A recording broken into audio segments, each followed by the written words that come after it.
Halo teman-teman di Provinsi Nusa Tenggara Timur. Konstelasi politik pemilihan Gubernur Nusa Tenggara Timur periode 2024-2029 di November mendatang menarik untuk kita telaah dan kita simak.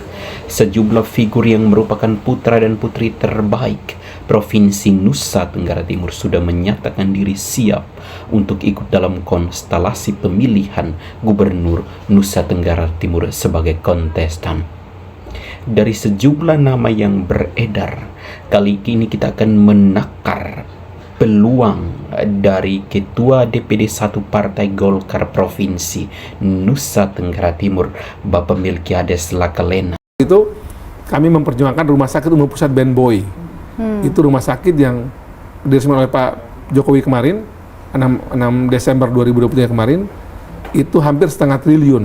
Itu karena saya DPR RI, saya bisa perjuangkan itu dari mulai ada Pak Terawan Agus Putranto sampai Pak zaman Budi Gunadi Sadikin sebagai Pak Budi Gunadi Sadikin sebagai Menkes, diresmikan oleh Pak Jokowi itu 420 miliar. Dan itu ada tambah lagi Alkes mungkin bisa setengah triliun lebih.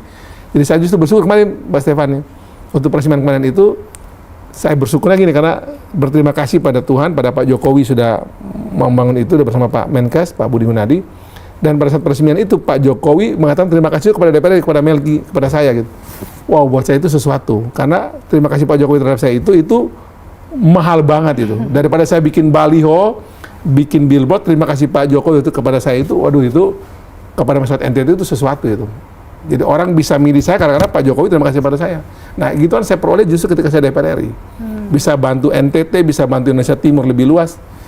Nah, tapi kalau andai kata pun ke arah mana saya nanti besok ke depan, tentu itu Tuhan yang menentukannya melalui pimpinan partai dan masyarakat banyak. Tapi saya sekarang sebagai DPR RI secara maksimal dan saya buat optimal melalui jabatan ini.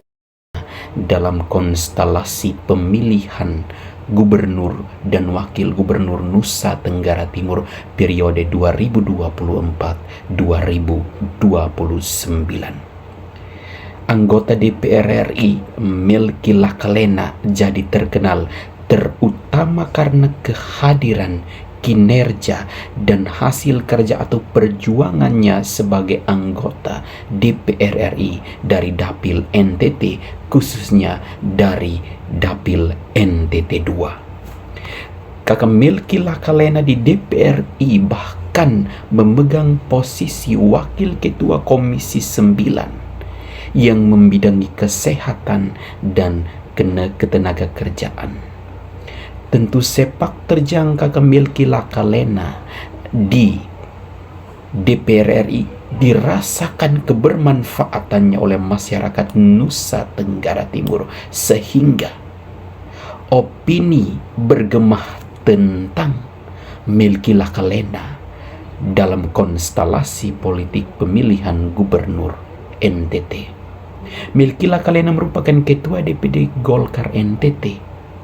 Politisi muda Golkar ini reputatif dan komunikatif.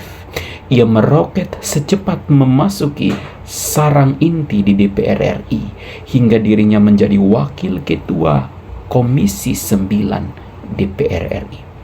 Prestasi demikian jarang diperoleh oleh politisi seangkatannya dari Partai Golkar Nusa Tenggara Timur.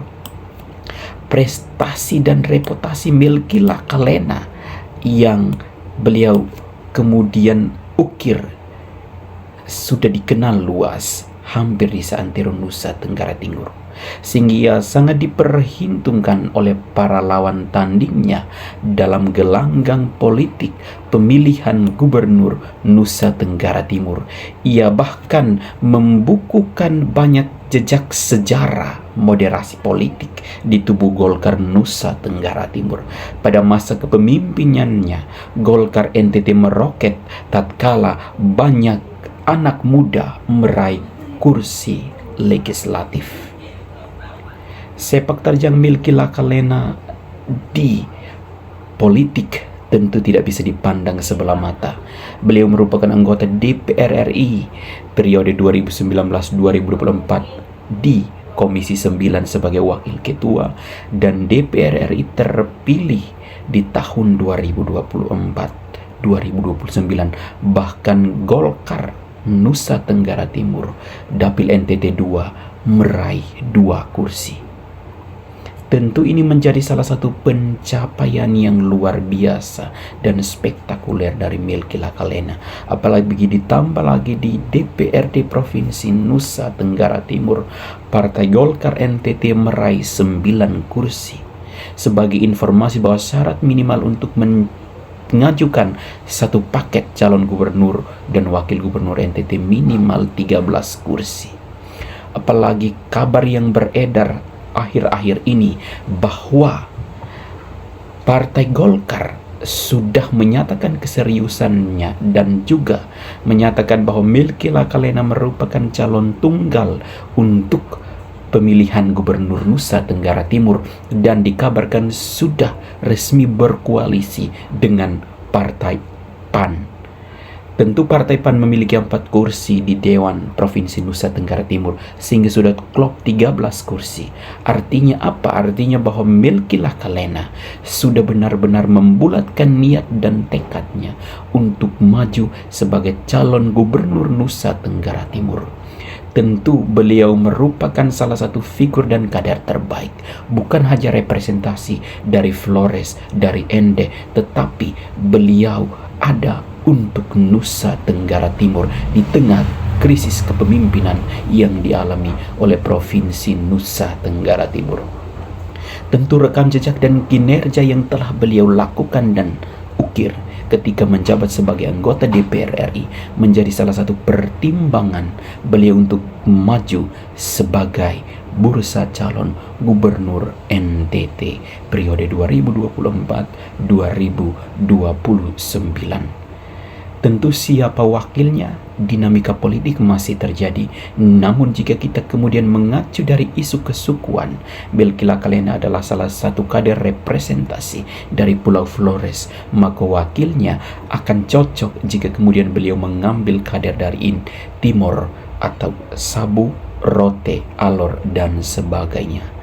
Tentu kita tunggu keberlanjutan dari dinamika politik ini, tapi Melki Lakalena menjadi salah satu poros terkuat bersama Partai Golkar dan Partai PAN di gelanggang politik pemilihan gubernur dan wakil gubernur Nusa Tenggara Timur periode 2024-2029. Jika Anda memiliki pandangan lain, silahkan berkomentar. Semua demi dan untuk Nusa Tenggara Timur menjadi lebih baik.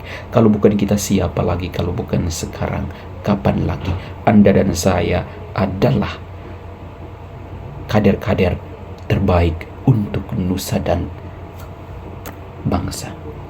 Anda dan saya kita adalah pencetak sejarah, maka sebagai generasi muda, siapapun yang kelak akan menjadi pemimpin adalah dia yang lahir dari keinginan masyarakat, bukan dari keinginan elit-elit tertentu. Maka Melki Lakalena merupakan salah satu solusi untuk Nusa Tenggara Timur. Karena mengurus Nusa Tenggara Timur, kita membutuhkan pemimpin yang berintegritas tinggi dan berkualitas. Semua untuk Nusa Tenggara Timur. Salam. Belum lama saya bertemu dengan Bang Benny Harman. Dia bilang gini, "Men, lu kalau mau serius maju, lu siap-siap memang sudah, jangan tanggung-tanggung. Kalau mau maju, kalau enggak. Jadi KBNI salah satu juga mendorong saya kayak mendaftar di sini hari ini. Jadi karena saya pasti tidak mungkin akan injak di Demokrat kalau KBNI tidak mau gitu. Saya akan menghormati juga. Kalau KBNI yang maju kan saya juga masih tahu diri kan, saya tidak boleh sebut Demokrat karena itu kan rumahnya KBNI. Demikian pula saya sempat juga komunikasi dengan Ibu Anita. Saya tanya ke Anita juga, kakak maju kan? Kita pamal, kemudian begini biasanya ada situasi lah dia. Jadi saya pamit baik-baik dan komunikasi dengan KBNI dan Kanita. Juga saya tahu tokoh-tokoh Demokrat yang dari NTT. Saya sampaikan juga di Kantor Bade Oda, di Kakak Tardi, sama juga Bung Gustaf, itu teman seangkatan saya dulu di PMP juga. Saya pamit baik-baik lah. Saya akan ke Demokrat. Kalau ketua partai jangan ditanya lagi. Ini kami urusannya banyak ini. Gubernur ini kan cuma salah satu, tapi kan banyak banget kami diskusi berdua juga. Jadi prinsipnya saya merasa juga Demokrat juga bukan tempat yang asing bagi kami, karena keluarga besar Demokrat di pusat, di provinsi, di tingkat 2 juga bukan yang lain. Karena bagi kami banyak teman-teman Golkar juga dulu juga kan ternyata juga ada di Demokrat atau sebaliknya. Teman-teman Demokrat juga bukan orang bagi Golkar. Dan hari ini saya khusus datang dari Jakarta. Tadi landing tadi langsung saya izin ya Pak Ketua. Saya tadi landing saya ke PAN dan sekarang saya ke Demokrat. Dua partai yang berwarna biru. Yang tadi kalau PAN tadi menyinari, kalau bintangnya ini kan menjadi panduan yang mengantarkan kemudian orang kemana-mana juga. Jadi bintang atau bintang mersinya Demokrat ini banyak jadi panduan juga. Kita tepuk tangan dulu buat